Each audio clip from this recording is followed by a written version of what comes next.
Hello, this is Taylor Elwood, and welcome to the Men's Quest. And today we're going to be talking about the relationship that we have with fear. We're going to go into part two. So, last time I talked about the fact that we need to get real with fear, that we can't ignore fear, that we can't try to get away from it, that fear is a part of our lives. And I think this is an important thing. So, now what I want to do is I want to talk about the importance of normalizing the fear that you feel, so that you can bring it out of the shadows and start working with it as an exercise. And we're going to explore how sharing your fears with other men can actually be an act of empowerment and liberation when it comes to fear. So, we all feel fear. We have experiences of fear in our lives, and we can't get away from that. Fear is a reality of life. There are going to be times where you're going to feel fear and it's going to come up. And I think one of the most important ways to normalize fear is to actually pay attention to how fear feels in your body. So to help you with that, what I want to do is I want to do a somatic exercise here with you where we are going to actually pay attention to our fear. So what I'm going to have you do is I'm going to have you plant both feet on the ground. And I want you to take a deep breath in with your nose and breathe into your diaphragm. And then when you breathe out, exhale through your nose as well, please. And what I want you to do is as you're breathing, I want you to check in with yourself. Are you feeling fear right now? Chances are you may be feeling some fear. I think that we encounter fear every day to some degree or another. And it's an important thing to remember that fear is a survival mechanism. It is in place to protect us from ourselves and to protect us from dangers and things around us. It's usually life-threatening circumstances. And what we need to remember is that fear is not necessarily it's not a rational experience. It's an experience that comes up as a result of situations that causes us to say, "Oh my gosh, I'm afraid. I need to protect myself." That's okay. There's nothing wrong with feeling fear. So what we're going to do, though, is we're going to take a deep breath in. And I want you to check in with your body. Where are you? What are you physically feeling in your body right now? And are you feeling fear? Now, where fear might show up, fear could show up in your throat. Fear could show up in your heart area. It could show up in your stomach. All of these are places or candidates for fear, but fear could show up somewhere else in your body as well. I want you to just pay attention to what the physical sensation feels like. Does it feel heavy? Does it feel blunt? Does it feel sharp? Does it feel like it's a blockage or anything else like that? Breathe into that feeling.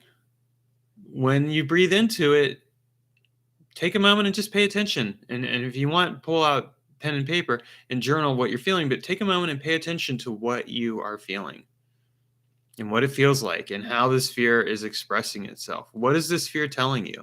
Is it telling you that you can't do something? Is it telling you to keep yourself small? Is it telling you that approaching that pretty woman over there isn't going to work out? Whatever it is that you're feeling with that fear, allow yourself to acknowledge and fear it. Or is it telling you that, for example, that you're not doing great at your job, or that you're other things? A lot of times our fears end up being the little voices in our heads that tell us things that aren't true. They blow things out of proportion. Now, sometimes there can be some truth to it, but a lot of times there isn't. For example, if you're working at your job and your fear is telling you that you're not doing a good job, but your manager and your coworkers are saying, "Yeah, you're doing great work," chances are that that's your fear. Your fear is projecting your own insecurities on that, and it's not and you're actually doing good at your job. Now, I mean, those insecurities, given enough fuel, will end up taking over and hijacking the experience, and that could affect the way you show up. So we want to remember that. But we also want to remember that a lot of times the fear that we're feeling is really not accurate to the situation. It's something that we're feeling and we're projecting it onto the situation, but we're not being completely honest and truthful with ourselves as to what we're feeling. So I want you to remember that, because it's an important component and facet of all of this experience. The next thing that we want to do is we want to feel that fear, and we breathe into it, and we pay attention to those little voices, and then we start asking ourselves, is this really true? And what evidence do I have to counteract that? Also, what can I do to maybe take these fears and actually turn them into allies? Well, one of the ways we can do that is normalizing that we all feel fear. So, who of you here, you can raise your hands, has felt insecurity about your job? I felt it. Who of you here has felt insecurity about approaching a woman? I felt that. Who here has felt fear about talking with somebody and not and wondering how you're showing up? I felt that too. All of these are normal fears that we feel. And the reason I'm raising my hand and all this is I'm normalizing the fear, because when you recognize that you're not alone in feeling fear about something, then chances are you begin to discover, okay, this is really, I'm not alone. And that experience of not being alone in and of itself can be a really powerful experience that helps you to take that fear out of the context that it's in and start looking at it and saying, well, really, this is something lots of people feel. I'm not unique. I'm not alone. Because a lot of times when we feel fear, we isolate ourselves. We say, oh, I'm feeling this fear. I got to isolate myself. I'm feeling this way and I'm letting it take over and control my life. Well, you don't have to let that be the case. You can simply be present with the fear and acknowledge and accept that the fear is just something that you're feeling in the moment, that it's not really accurate to who you are or your truths. It is just an experience, and it's not even a very powerful experience per se. It's just an experience that's there, that when you put it into the right context, it suddenly isn't so strong.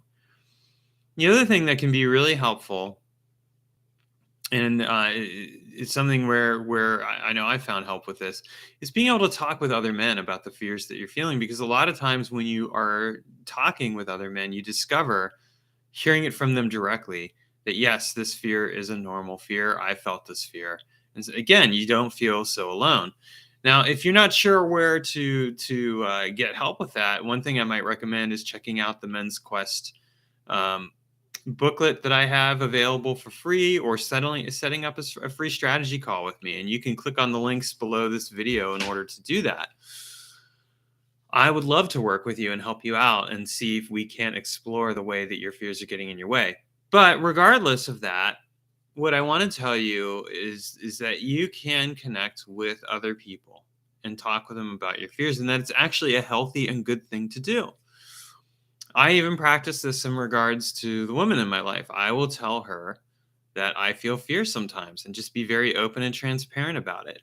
And I find that by doing that, instead of bottling it up inside and hiding it and trying to seem like I'm a strong man, if anything, that just, she knows that something's off anyway. She knows, because she is attuned more to emotions than I am. She knows when something's off. She also knows when I'm being, that if I open up to her and I'm being honest and open with her, that I can, if I connect with her and truly let her in, she's going to, if anything, be drawn to me more and attracted to me more. And it's not that this doesn't mean that you go and you talk about, like, you're not saying like every single moment I'm afraid, but you can be open about your fear. You can say, hey, I'm feeling afraid about X, Y, and Z. And a lot of times when you can vocalize that fear and voice it, you begin to see, well, what is it I'm really that afraid of? What's the big deal? The expression of our fears can actually, in and of itself, be a really powerful mechanism that helps us to unblock ourselves when it comes to fear. So I want to urge you to do that and check that out. Next week, I'm going to do the final video in the series. And in that final video, I'm going to walk you through a couple of pathworking meditation techniques that you can also use to handle fear. But in the meantime, what I'm going to urge you to do is just check in with what you're feeling, allow yourself to connect to the physical sensation, and discover what the messages are underneath, and sit with them and journal about them. That can be a very healthy activity that will liberate you from your fear. All right. Thank you for watching, and keep going on the men's quest.